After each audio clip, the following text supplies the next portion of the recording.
Un feliz día para cada uno de ustedes. Hoy estamos en la solemnidad del Domingo de Ramos, segundo domingo de la Pasión, o el Domingo de la Pasión del Señor. La iglesia lo ha llamado así durante siglos desde que fundó su iglesia, desde que se empezó a manifestar desde el siglo primero, prácticamente con la Santísima Virgen María, según los escritos apócrifos, digamos como la relevancia de la Pasión del Señor, y por eso la Virgen María y muchas mujeres siempre vivían esa, digamos, ese recuerdo de ese amor tan profundo de Dios por la humanidad. Y la Virgencita María, con muchas mujeres amigas de ellas, dicen los grandes apócrifos y los grandes historiadores de ese entonces que han plasmado en su pluma esas experiencias, pues que las mujeres revivían la pasión del Señor haciendo el Via Crucis, o sea, el camino de la cruz, acompañada de la Santísima Virgen María y de algún otro discípulo. Ya después de que la Virgencita María se fue a vivir a Éfeso con el apóstol San Juan, pues ella sin embargo también seguía contemplando la pasión del Señor y reviviendo esos momentos que, además de ser crueles y además de ser momentos difíciles, de mucho dolor, pues son también momentos de alegría y de esperanza, porque ahí está nuestra salvación. Por eso el Domingo de Ramos es el preámbulo al Tríodo Pascual. Y es un domingo importantísimo porque se divide en dos momentos: el momento de la alegría, bendición de los ramos, y el momento del dolor, que es la lectura de la pasión. Estamos en el ciclo A, por tanto es el Evangelio de San Mateo que nos narra ese aspecto. Y por eso me voy a quedar con el Evangelio de San Mateo, capítulo 21, versículo 6, porque obviamente Mateo, el primer Evangelio es Mateo capítulo 21, versículos 1 al 9, me quedo con el versículo 6, porque el 9, bien, Hosana al Hijo de David, bendito el que viene en nombre del Señor, Hosana al Rey de Israel. Entonces, eso es fácil, eso es comprenderlo, esas palabras es bellísimas, pero para poder entender con mayor profundidad lo que esas palabras ejercen, esa autoridad de las palabras que ejerce la palabra de Jesús, pues tenemos que remontarnos al versículo 6, el último fragmento. Mire cómo dice el versículo 6. Acordémonos que Mateo escribe en arameo, y es un arameo bastante bello, difícil de comprender, sí, pero cuando uno le halla el sentido del Evangelio de San Mateo, es decir, cuando uno logra la estructuración del Evangelio de San Mateo, uno dice, una cosa bellísima, una cosa hermosísima. Muy bien, miren entonces cómo dice: los discípulos fueron e hicieron como Jesús les había ordenado. Palabra del Señor, gloria a ti, Señor Jesús. Mateo lo explica de una forma más concreta, más coherente, más dinámica y más hermosa. Porque acordémonos que a pesar de que Lucas, Mateo, Marcos y Juan son escritos en griego, hay unos esbozos desde siglos atrás, desde el siglo primero, antes de estructurar la Sagrada Escritura, que también se encontraron escritos de ellos en arameo. Entonces eso da pie también para una mejor formación de las Escrituras. Entonces pero volviendo al caso de Mateo, pues Mateo lo diferencia muy bien, porque dice Yeshua Hanu Tejet. O sea, Jesús les habló, o Jesús les manifestó, o más que todo es un imperativo, dice Jesús les dijo y les ordenó. O sea, Jesús les dijo y les ordenó. Tejet. Pejat quiere decir entonces que es ordenar, es limpiar, es como organizar todo, mientras que Tejet es imperativo y dice va a ser así porque así tiene que ser y va a ser así. O sea, dentro de ese Tejet está una acción etimológica de un verbo que al mismo tiempo tiene sentencia, que es irrevocable. O sea, no se puede cambiar. Pero al mismo tiempo ese mismo verbo es un querer, que al mismo tiempo es un querer de complacer. O sea, es un querer de complacencia hacia alguien. O sea, es un querer de complacencia hacia alguien que no se puede cambiar. Así usted quiera o no quiera, no se puede cambiar. Es una sentencia de una ordenanza. Entonces, Yeshua Hanu Tejet. O sea, Jesús nos ordenó. Y entonces dentro de ese verbo dice Jesús nos ordenó. Y dentro de ese verbo está, no se puede cambiar. Yo lo quiero así y así tiene que ser. Porque Él lo recibió del Padre. Entonces, al ser imperativo, dice entonces no se puede cambiar. No se puede cambiar, de forma que eso tiene que ser así. Entonces cuando se habla de ese aspecto importante, de que eso tiene que ser así, y que debe ser así, y que entonces así tiene que realizarse, pues entonces entra un personaje que, a pesar de que no se ve ahí está ahí. Y es el personaje de la Virgencita María, es el personaje de María Santísima. Cuando ella recibió el saludo del ángel, el ángel le informó lo que ella iba a hacer, la madre del Mesías, pero al mismo tiempo también le informó, además de esa alegría, le informó el dolor que tenía que padecer ella por ser la madre del Mesías. Entonces ahí aparece, en ese sentido, esa ordenanza de que tiene que ser así, aparece la figura de María acompañando a Jesús, sosteniendo a Jesús, para que él pueda cumplir la voluntad del Padre. No es que él no pueda hacerlo por sí solo, no, sino que es que María está asociada tan íntimamente a la misión de Jesús, que como le dice un apócrifo de los siglos primeros, entre esos unos evangelios, ¿verdad? Evangelios apócrifos, ¿verdad? Y otros escritos apócrifos también de la época, que la iglesia los mantuvo también, de cierta manera, dentro de la tradición, como no palabra de Dios, pero sí palabra inspirada, que de alguna otra manera pues tenía cierto significado. Eso lo dice claramente San Epifanio y también San Efrén y muchos santos, San Irineo, también muchos santos del siglo segundo y tercero. Pero entonces cuando uno toma ese referente, entonces uno se empieza a dar cuenta de que Mateo escribe con una profundidad enorme, que entonces da pie a entender de que Jesús no estaba solo. Jesús estaba junto con su madre para hacer la voluntad de Dios.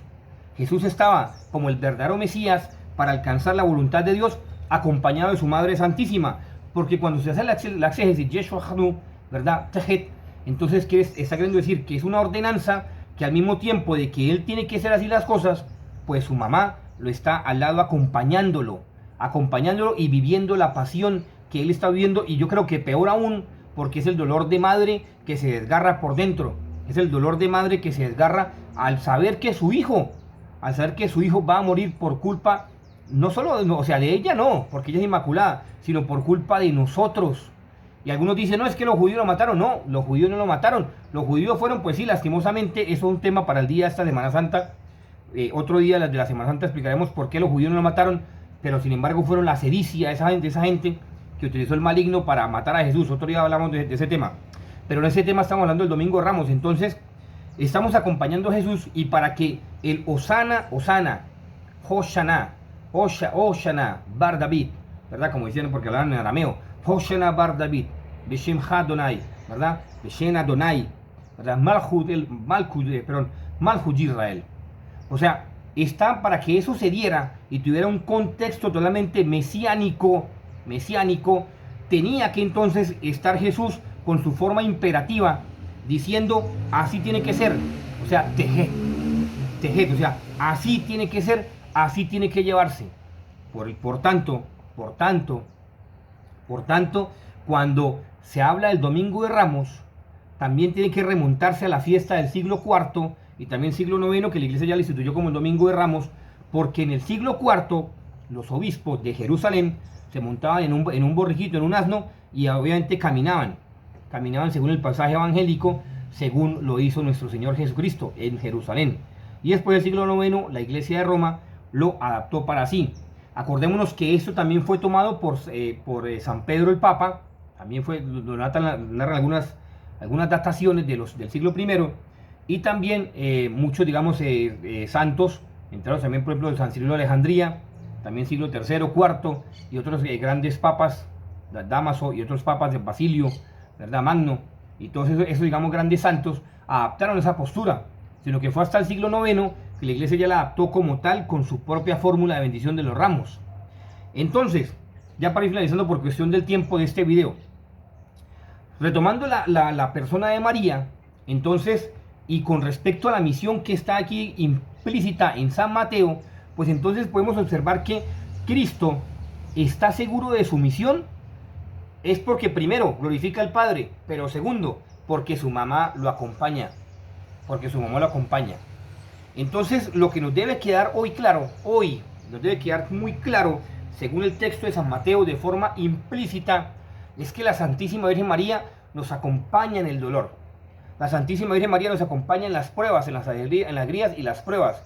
Y sobre todo, nos consigue de Dios, porque ella, sin Dios, como todos, nada. Ella es una criatura la más perfecta de todas, pero suele tener la capacidad, y tiene la capacidad de ser la madre del Mesías, y por tanto ella nos ayuda a tener las gracias para que ustedes y yo podamos cumplir la voluntad de Dios y podamos hacer como hizo Jesús, el tejet. Es que así tiene que hacerse, porque es el querer de Dios. Ahora preguntémonos ustedes y yo en este domingo de Ramos, que no quede simplemente algo así como al aire, como algo de mucha tradición, no, que no quede algo así como al aire como tradición, no, más bien preguntémonos, nosotros estamos dispuestos a dejar cualquier cosa, para cumplir la voluntad de Dios. ¿Usted está dispuesto a negarse a sí mismo cualquier cosa que Dios le pida para hacer la voluntad de Dios? ¿Está dispuesto? ¿Está dispuesto? A la Virgencita María le dijo, ¿quiere ser la madre del Mesías? Sí. La madre del Señor, claro. Pero también le dijo, listo, tú vas a sufrir. Y ella dijo, sí, aquí está la esclava del Señor. ¿Usted está dispuesto lo mismo a hacer, como hizo la Virgencita María, para alabar y glorificar a Dios en Cristo Jesús? ¿Está dispuesto a dejar lo que sea para cumplir la voluntad de Dios? Pregúntese. Es una pregunta que usted debe meditar en estos días santos, para que al final del tríodo pascual, si usted no es capaz de responder de forma positiva a esa pregunta, de que si usted es capaz de dejar cualquier cosa por Jesús, hay que pensar entonces qué pasó en esta Semana Santa. ¿La vivimos o sencillamente fuimos como las personas del mundo, muchas otras personas que se van de paseo, se van a la playa, disfrutan esta semana como semana de vacaciones y se les olvida el gran misterio de nuestro Señor Jesucristo, su cruz, muerte y resurrección, que es lo que lo va a salvar? No unas vacaciones, no el dinero, nada de esas cosas. Es qué es lo que hizo Él con su tiempo, y si alabó al Señor y si fue capaz de desprenderse de aquello que Dios se lo pedía. Pero ojo, ese desprenderse que Dios se lo pedía, ya para finalizar, no es que usted esté casado y deje a su esposa, no. Ámela como ama Cristo a su iglesia. O que usted tenga una responsabilidad y la deje, no, Dios no le pide eso. Lo que le pide Dios es dejar ciertos vicios, ciertas cosas que hay que dejar por amor a Dios. El trago, ver la pornografía, tantas cosas, la mentira, la avaricia, la gula, tantas cosas, dejar tantas cosas por amor a Dios. ¿Usted es capaz de dejar todo aquello que le impide hacer la voluntad de Dios? Piénselo. Que la Virgencita María nos acompañe en este caminar, nos ayude en este momento y nos ayude a meditar en el misterio tan grande de Jesús, que murió por ustedes y por mí. Feliz día para cada uno de ustedes. Hoy indispensable: Santo Eucaristía, Santo Rosario, Visita al Santísimo, obras de caridad y confesión. San José, terror de los demonios, ruega por nosotros.